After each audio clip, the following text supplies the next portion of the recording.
मुठाए सोरिष एही जगार पकई दियो ग्यारंटी देउची से झील पटिजिब। आज्ञा हाँ आपण समस्तंकर इच्छा थिबो केउ ना केउ झील बा विवाहिता नारी को पटेइबा पई पड़िशा घर सुंदरी भाउजठारू निजर मन मुताबक काम हासिल करिबा पई, किंतु ये एते सहज नुहे। एथिपाई आमर तंत्र शास्त्ररू मु आज आपणक पई सोरिषर एमिति एक सहज महाशक्तिशाली वशीकरण नहीं आसीची। जदि आपण एही वशीकरण को करदेले ग्यारंटी देउची जेउ झील बा नारी को आपण पटेइबाकू चाहुचंती ताकू अति सहजरे पटेई परिबे। पड़िशा घर सुंदरी भाउजठारू निजर मन मुताबक काम हासिल करिपारिबे। किंतु मोर आपण मानकू अनुरोध कि मनरे कोनोसी खराब उद्देश्य किंबा कोनोसी खराब काम पई आपण एही वशीकरण को प्रयोग करिबेनी।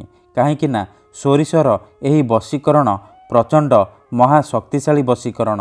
एहार प्रयोग केबे भी खाली जाएनी।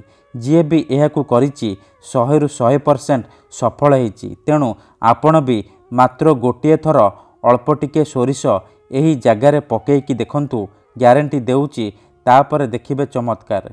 जेउ झील पटु नथिला सीए पागाली परी आपण को भल पाइब।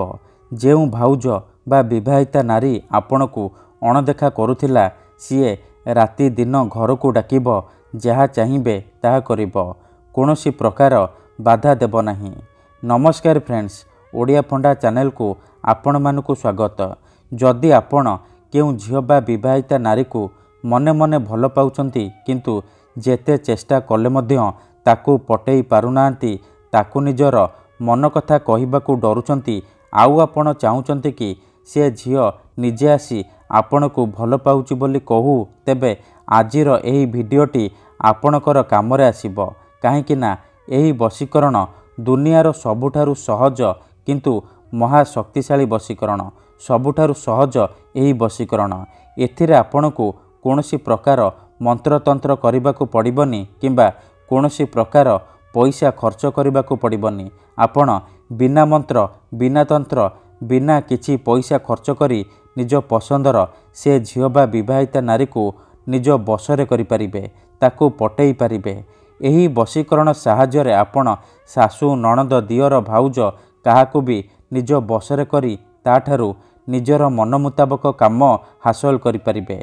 किंबा जदि आपण केउ झील को भल पाउचंती किंतु जेते चेष्टा कले मध्य ताकू पटेई पारुनांती, ता पछरे गोड़े गोड़े थकी गलेनी हेले से झील आपण को भाव देउनी, तेबे आजी रातिरे मुठाए सोरिष एही जगार पकेइकी देखंतु। ग्यारंटी देउची से झील निजे आसीब, आपणक सहित कथा हब, आपण को भल पाउची बोली कहिब। ठीक अछि, तेबे एही वशीकरण को आपण किपरि करिबे, केमिति करिबे, एहार प्रयोग विधि कौन मु आपण को बतेइबी। संपूर्ण प्रयोग विधि ठीक भाबरे बतेइबी। जानिबा पई मोर आपण मानकू अनुरोध कि आपण भिडियोटी को मूलरू शेष पर्यंत पूरा ध्यान सहित देखिबे। अधारू छाड़ी पळेइले किंबा काटी काटी देखिले आपण किछि भी बुझी परिबेनी। परे आपण कहिबे गुरुजी आपणकर वशीकरण काम करूनी। देखंतु मु आपणको सबुबेले कहूची मंत्र तंत्र जंत्र वशीकरण ये एमिति सेमिति काम करेनी। मनरे संपूर्ण विश्वास निष्ठा आउ एकाग्रतार सहित आपणको एही विधि करिबाकू पड़िबो। तेबे जाई मु आपणको ग्यारंटी देउची आपण जेउ झील बा विवाहिता नारी उपरे एही वशीकरण को मात्र गोटे थर प्रयोग करदेबे, सीए सेही समय ठारू आपणक आड़कू आकर्षित हेबाकू लागिबो, आपणको भल पाइबाकू लागिबो। आपणको न देखी गोटे मुहूर्त भी रही परिबनी। ठीक अछि, तेबे चलंतु जानिबा एही वशीकरण आपण किपरि करिबे। मने रखंतु एही वशीकरण विधि को आपण केवल शुक्रवार दिन करिबे, केउ भी समय रे करि परिबे। विधिटी करिबा पूर्वरु भल भाबरे हाथ गोड़ मुह धोई सफा वस्त्र पिंधि आपण एही वशीकरण विधि को आरंभ करिबे। प्रथमे आपण कोन करिबे, मुठाए सोरिष आनिबे आउ अल्प टिके लाल सिंदूर आनिबे। एही दुईटी जिनिस आनि सारिबा परे आपण निज घरे कोनोसी एक जगारे नाली रंगर आसन पकेइकी दक्षिण दिगकू मुह करिकी बसी पड़िबे। ध्यान रखिबे जेमिति आपण को केही देखिबेनी किंबा अधारू डाकिबेनी। तापरे कौन करिबे, जो सोरिष आउ सिंदूर आनिछंती से सोरिष आउ सिंदूर को एकाठी मिसेइबे। एकाठी मिसेइबा समय रे आपण एही शब्द को केवल 3 थर पढ़िबे।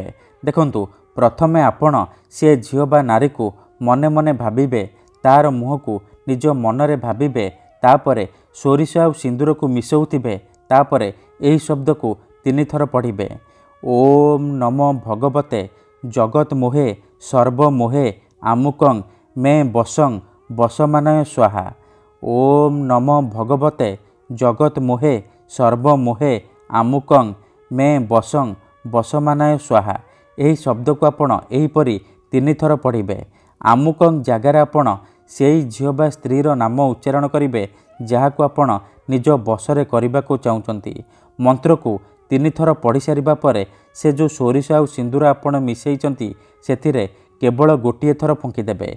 एतिकी करि सारिबा परे से सोरिष आउ सिंदूर जो मिसेइचंती सेथिरु अल्प टिके नेइकी सेई झियो बा नारीर घर सामने पकेई देबे जहाको आपण निज बसरे करबा को चाहुचंती, जहाको आपण पटेइबा को चाहुचंती।